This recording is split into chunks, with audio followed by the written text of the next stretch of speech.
என்ன படிச்சிருக்கீங்க சூர்யா? நான் 10த்தோட நின்றுட்டு 10th படிச்சிருக்கீங்க. ஸ்டடீஸ் இன்னைக்கும் நம்ம என்னைக்காவது ஒரு நாள் நம்ம படிச்சிருக்கலான்ற ஒரு தாக்கம் வந்து. ஆனால் இப்போது நான் ரொம்ப ஃபீல் பண்ணுறேன். எனக்கு இப்போ 23 தான் ஏஜ் ஆச்சு. நான் 10th எக்ஸாம் வந்து 2 எக்ஸாம் எழுதலை. நான் அப்போ 10th பெங்களூர் போயிட்டேன். நான் என்னால் கண்ட்ரோல் பண்ண முடியல. ஃபேமிலியில் எல்லாருமே கேட்டாங்க, சூர்யாவோட நடவடிக்கை சரியில்லை, எல்லாமே பொண்ணு மாதிரி பண்ணிட்டு இருக்கான், பொண்ணு மாதிரியே இருக்கிறான், பொண்ணுங்க கூட சேர்ந்துட்டு இருக்கான்னு சொல்லிட்டு இருந்தாங்க. அப்போது நான் வந்து பெங்களூர் போயிட்டேன். 2 எக்ஸாம் எழுதலை, அப்படியே யூனிஃபார்ம் முடி பெங்களூர் போயிட்டேன். போயிட்டு வீட்டில் எல்லாம் தேடினாங்க, சொல்லாமல் போயிட்டேன். 10த்தோட வந்து 10th எக்ஸாம் வந்து 2 எக்ஸாம் போகாமல் அப்படியே நான் பெங்களூர் போயிட்டேன். அதுக்கப்புறம் நான் அப்படியே விட்டுட்டேன், ஸ்கூல் போகிறத விட்டுட்டேன். அதுக்கப்புறம் எங்கள் வீட்டில் வந்து என்னை வந்து வேணான்னு சொல்லிட்டு ஒதுக்கிட்டாங்க. அதுக்கப்புறம் 1 வருஷம் கழித்து நான் வந்து கோயம்புத்தூர் வரும்போது எங்கள் அம்மாட்ட சொல்லி புரிய வச்சேன். புரிய வச்சதுக்கப்புறம் இப்போ நான் ரொம்ப ஃபீல் பண்ணுறேன், படிச்சிருக்கலாமே அப்படின்னு. ஏன்னா ஒவ்வொருத்தவங்க ஒவ்வொரு மாதிரி பேசுகிறாங்க.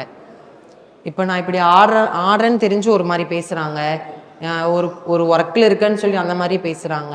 எனக்கு யார் என்ன பேசுகிறது என்ன, அது ரொம்ப கஷ்டமாக இருக்கும். ஒரு சின்ன சின்ன விஷயம் வந்து எங்கிட்ட வந்து பேசும்போதும் என்னை பற்றி கேட்கும்போதும் ரொம்ப கஷ்டமாக இருக்கும். அப்போ நான் யோசிச்சிருக்கேன், நான் படிச்சிருந்தா நான் வந்து நல்ல ஒர்க்கில் இருந்திருப்பேன் அப்படின்னு சொல்லி நான் ரொம்ப ஃபீல் பண்ணியிருக்கேன். ஓகே, நீங்கள் டிரான்ஸ்ஜெண்டராக மாற கட்டத்தில் வந்து ஒரு நிறைய ஸ்ட்ரகிள்லாம் இருக்கும். இப்போ நீங்கள் பெங்களூர் போனீங்கன்னு சொன்னீங்க, எந்த டைமில் நீங்கள் டிரான்ஸ்ஜெண்டராக மாற ஆரம்பிச்சிங்க? எந்த வயசு? நான் 14 வயசுலேயே வந்து 14 வயசில் படிச்சுட்டு இருந்தேன். படிப்பு கொஞ்சம் அந்த மாதிரி நான் வந்து டிரான்ஸ்ஜெண்டர் வீட்டுக்கு போயிட்டு வந்துட்டு இருந்தேன். எங்கள் ஆயாண்டு ஒருத்தவங்க இருக்காங்க, அவங்க மூலியமாக தான் நான் போயிட்டு வந்துட்டு இருந்தேன். அப்போது என்னை சேர்த்துக்கலாம் அவங்க, நீ வீட்டுக்கு போய் படிச்சுட்டு இருக்க, உங்கள் ஃபேமிலியில் பெரிய ப்ராப்ளம் ஆயிரும் அப்படின்னு சொல்லி கேட்டுட்டு இருந்தாங்க. அப்போ என்னால் கண்ட்ரோல் பண்ணவே முடியல. நான் அவங்களுக்கு சொல்லாமையே பெங்களூர் போயிட்டேன். எனக்கு தெரிஞ்ச ஃப்ரெண்டு அவங்க ஒருத்தவங்க இருந்தாங்க, அவங்களும் திருநங்கை தான்.